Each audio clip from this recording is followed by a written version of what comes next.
Dan, go for it. So how much time do you want me to devote to this? Oh, 10, 15 minutes? Oh, not that's too long. Okay. 7 minutes. 2 minutes. So I worked for IBM throughout the 1980s in Research Triangle Park, not here. And I was in the SNA group, Systems Network Architecture. And we loved the idea of architecture. We loved the idea of controlling the architecture.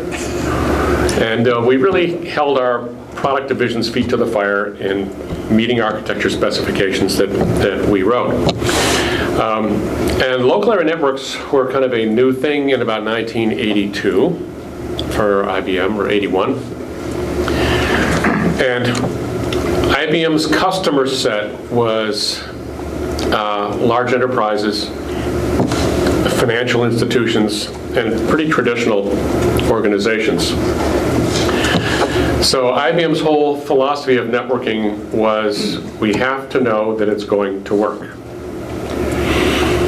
And our customers will shoot us if we aren't sure it is going to work. So the IBM token ring Zurich Research Lab. And it was IBM's choice because we felt it was deterministic, whereas CSMA CD was not.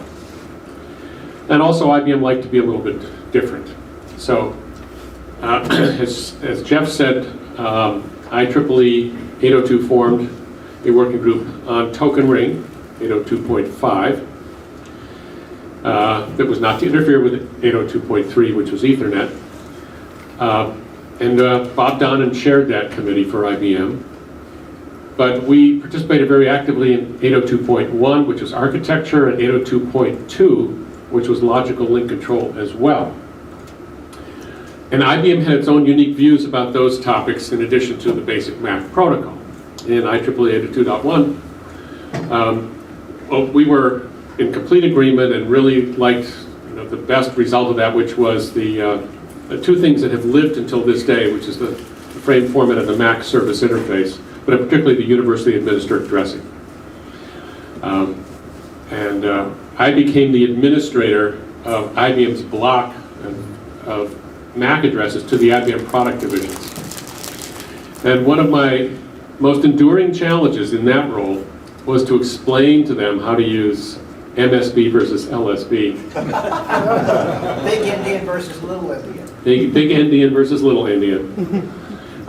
So the token ring was a MSB first architecture. Most significant bit first came around the ring because we needed to make decisions on the packet as early as possible, otherwise we'd have to store more of the packet and then take it out or send it on or whatever you might do.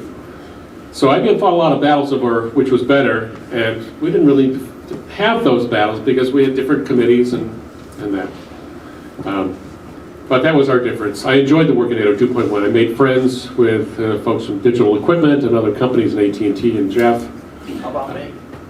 Alan was always a problem. It's 7 o'clock.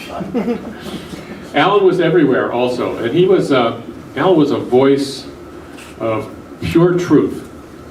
Alan was beyond politics. It was all technical truth to Alan. The rest of us, of course, were not motivated by politics at all.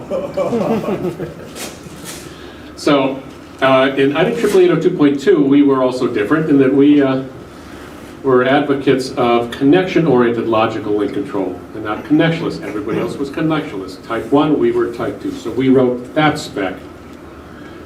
And so again, we had two versions of logical link control. And if you remember Andrew Tannenbaum's book, Computer Networks, 1981, one of his most remembered phrases is, the nice thing about standards is you have so many to choose from. So then, the Mac was established, we had logical link control, and we had addressing. Then came bridging. And once again, IBM had its own ideas about bridging. So we used source routing instead of transparent bridging. And we managed to get that standardized. We actually managed to find ways of making the two things sort of work together. But they didn't have to in most customers' environments, because most customers were either token ring or token bus or Ethernet. And they really didn't mix those things.